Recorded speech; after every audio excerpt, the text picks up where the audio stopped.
अमेरिकी संसद पर 6 जनवरी को जो हमला हुआ था उसकी जांच जैसे जैसे आगे बढ़ रही है, साजिशों की नई नई कहानियां सामने आ रही हैं। बुधवार को हुई हिंसा में ट्रंप समर्थक सिर्फ आगजनी, लूटपाट और तोड़फोड़ ही नहीं कर रहे थे, बल्कि उनकी मंशा कैपिटल हिल के आसपास के इलाकों में धमाके से उसे हिलाने की भी थी।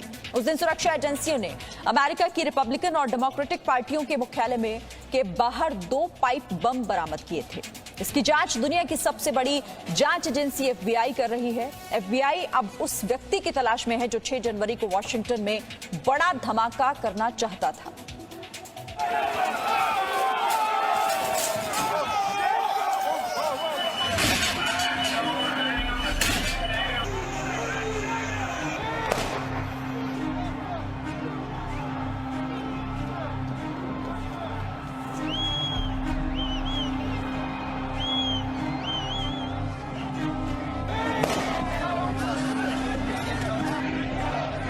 जनवरी को अमेरिकी संसद कैपिटल हिल में ट्रंप समर्थकों ने हिंसा की, आगजनी की, लूटपाट की, यहां तक कि बंदूकें भी लहराई। लेकिन उन उपद्रवियों के इरादे कहीं ज्यादा खतरनाक थे। उन उपद्रवियों की मंशा सिर्फ संसद को नहीं, बल्कि संसद और उसके आसपास के इलाके को धमाके से दहलाने की थी। ये तस्वीर उसी पाइप बम की है जो वॉशिंगटन DC के कैपिटल इलाके में सुरक्षा बलों को मिला था। इसमें प्लास्टिक की कई तारें निकली हुई हैं और साथ ही एक टाइमर भी लगा हुआ है। ऐसा एक नहीं बल्कि 2 पाइप बम सुरक्षा बलों ने बरामद किए थे। एक बम डेमोक्रेटिक नेशनल कमेटी के हेडक्वार्टर के बाहर मिला था, जबकि दूसरा रिपब्लिकन नेशनल कमेटी के हेडक्वार्टर के बाहर मिला था। Democratic national committee Joe Biden की पार्टी डेमोक्रेटिक पार्टी का मुख्यालय है, जबकि रिपब्लिकन नेशनल कमेटी ट्रंप की रिपब्लिकन पार्टी का मुख्यालय है, जैसे दिल्ली में कांग्रेस और बीजेपी का मुख्यालय है। मैप से समझिए कि ये दोनों जगह अमेरिकी संसद से कितनी दूर है। डेमोक्रेटिक नेशनल कमेटी की अमेरिकी संसद से दूरी 800 मीटर है, वहीं रिपब्लिकन नेशनल कमेटी की भी संसद से इतनी ही दूरी है। इन दोनों जगहों पर जो पाइप बम मिले थे, उन्हें सुरक्षा एजेंसियों ने समय रहते डिफ्यूज कर दिया। पाइप बम एक तरह का इम्प्रोवाइज्ड एक्सप्लोसिव डिवाइस होता है, जिसमें मेटल के पाइप में विस्फोटक भरा जाता है और दोनों तरफ से इसे सील कर दिया जाता है ताकि प्रेशर के बाद विस्फोट की तीव्रता ज्यादा हो। वॉशिंगटन में पाइप बम वाली साजिश के पीछे कौन था? क्या उपद्रवियों के भेष में आतंकवादी घुस गए थे? इसकी जांच दुनिया की सबसे ताकतवर एजेंसी FBI कर रही है। FBI ने उस संदिग्ध की तस्वीर भी जारी की है जिस पर पाइप बम रखने का शक है। मुंह पर मास्क और सिर को ढके इस शख्स के एक हाथ में काले रंग का बैग है। FBI को शक है कि पाइप बम इसी बैग में रखकर ले जाया गया था। FBI ने इस शख्स पर $50,000 यानी 36 लाख रुपए का इनाम रखा है। जो बाइडेन को 20 जनवरी को अमेरिका के नए राष्ट्रपति की शपथ लेनी है। 6 जनवरी को हुई हिंसा और वॉशिंगटन में पाइप बम मिलने की घटना के बाद से अमेरिका की सुरक्षा एजेंसियां किसी तरह का रिस्क नहीं लेना चाहती। यही वजह है कि निर्वाचित राष्ट्रपति जो बाइडेन की सुरक्षा में अब कमांडो भी तैनात कर दिए गए हैं। अमेरिका के डेलावेयर में जो बाइडेन की सुरक्षा में स्वॉट टीम के कमांडो देखे गए। सिर्फ निर्वाचित राष्ट्रपति बाइडेन ही नहीं, बल्कि संसद भवन की सुरक्षा भी बढ़ा दी गई है। अगले 30 दिन के लिए अमेरिका की संसद भवन के आगे इस तरह से फेंसिंग कर दी गई है। पूरे वॉशिंगटन को सुरक्षा बलों ने अभेद्य किले में तब्दील कर दिया है ताकि 6 जनवरी जैसी घटना दोबारा ना हो। Bureau report, ji media.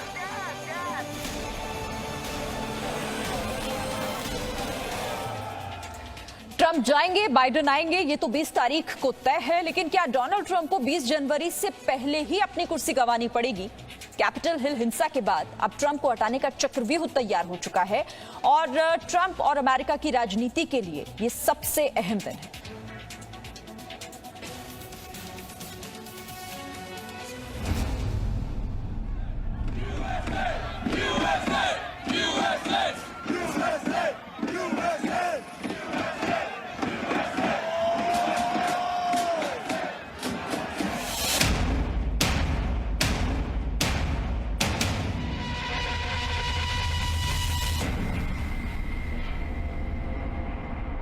It's not a coup by misleading people with lies.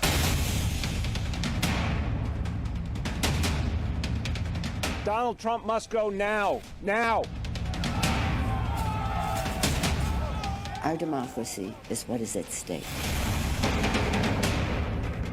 Donald Trump must be removed from office immediately.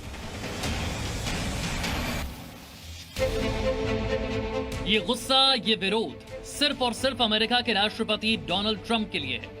6 जनवरी को ट्रंप के एक बयान के बाद भड़की हिंसा ने अमेरिकी लोकतंत्र को दुनिया भर में शर्मसार कर दिया। We will not take it anymore, and that's what this is all about. I know that everyone here will soon be marching over to the Capitol building. Donald Trump को अब अपने इसी बयान का खामियाजा भुगतना पड़ सकता है। हो सकता है कि डोनाल्ड ट्रंप 20 जनवरी को जो बाइडेन की शपथ से पहले या तो खुद हट जाएं या फिर हटा दिए जाएं। डोनाल्ड ट्रंप के खिलाफ महाभियोग प्रस्ताव लाने की तैयारी तेज हो गई। अमेरिका के निचले सदन हाउस ऑफ रिप्रेजेंटेटिव्स की स्पीकर नैन्सी पेलोसी ने एक बार फिर मांग की है कि ट्रंप को जल्द से जल्द पद से हटाया जाए। The president leaves us no choice but to act because he is trying to corrupt once again the election for his own benefit. The president has engaged in abuse of power, undermining our national security and jeopardizing the integrity of our elections. Nancy Pelosi और उनकी party ने इसके लिए बाकायदा तैयारी कर ली है। आपको बताते हैं ट्रंप को 20 जनवरी से पहले पद से हटाने के लिए डेमोक्रेटिक पार्टी ने क्या प्लान तैयार किया है। नैन्सी पेलोसी ने अपने सांसदों को प्लान से जुड़ी चिट्ठी सौंपी है, जिसके मुताबिक हाउस ऑफ रिप्रेजेंटेटिव्स में प्रस्ताव पेश किया जाएगा। इस प्रस्ताव में उपराष्ट्रपति माइक पेंस से ट्रंप से राष्ट्रपति की सभी शक्तियां वापस लेने की अपील की जाएगी। नैन्सी पेलोसी पहले ही माइक पेंस से अमेरिकी संविधान के 25वें संशोधन को इस्तेमाल करने की मांग कर चुकी हैं। आपको बताते हैं कि आखिर संविधान का 25वां संशोधन क्या है। अगर अमेरिका के राष्ट्रपति की मौत, इस्तीफा देने या फिर कर्तव्य निभाने में अक्षम पाए जाने पर उपराष्ट्रपति कैबिनेट की सहमति से राष्ट्रपति की जगह ले सकते हैं। 25वें संविधान संशोधन में ये नहीं तय है कि किसी राष्ट्रपति को अक्षम घोषित करने के लिए क्या शर्तें होंगी। अमेरिका के निचले सदन में ट्रंप की विरोधी पार्टी डेमोक्रेटिक पार्टी का बहुमत है। ऐसे में बहुत मुमकिन है कि वहां पर ट्रंप के खिलाफ प्रस्ताव पारित हो जाए। इसके बाद अब ट्रंप के खिलाफ एक्शन लेने की बारी उनके ही जूनियर माइक पेंस पर आ जाएगी। ट्रंप के खिलाफ गुस्से में सिर्फ डेमोक्रेटिक सांसद ही नहीं, बल्कि उनकी ही रिपब्लिकन पार्टी के सांसद और नेता भी हैं।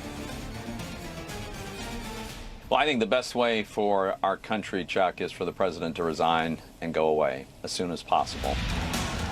6 जनवरी की हिंसा के विरोध में ट्रंप कैबिनेट के 2 बड़े मंत्री और ट्रंप से जुड़े 6 अधिकारी अब तक इस्तीफा दे चुके हैं। हॉलीवुड एक्टर और कैलिफोर्निया के पूर्व गवर्नर आर्नोल्ड श्वार्ज़नेगर ने भी कैपिटल हिंसा के लिए ट्रंप को ही जिम्मेदार ठहराया है। President Trump is a failed leader. He will go down in history as the worst president ever. The good thing is that he soon will be as irrelevant as an old tweet. Trump के लिए आज का दिन बेहद अहम होगा, क्योंकि आज ही नैन्सी पेलोसी अमेरिका के निचले सदन हाउस ऑफ रिप्रेजेंटेटिव्स में ट्रंप के खिलाफ प्रस्ताव पेश कर सकती हैं। अब देखना होगा कि क्या ट्रंप 20 जनवरी तक राष्ट्रपति की कुर्सी पर बने रहते हैं या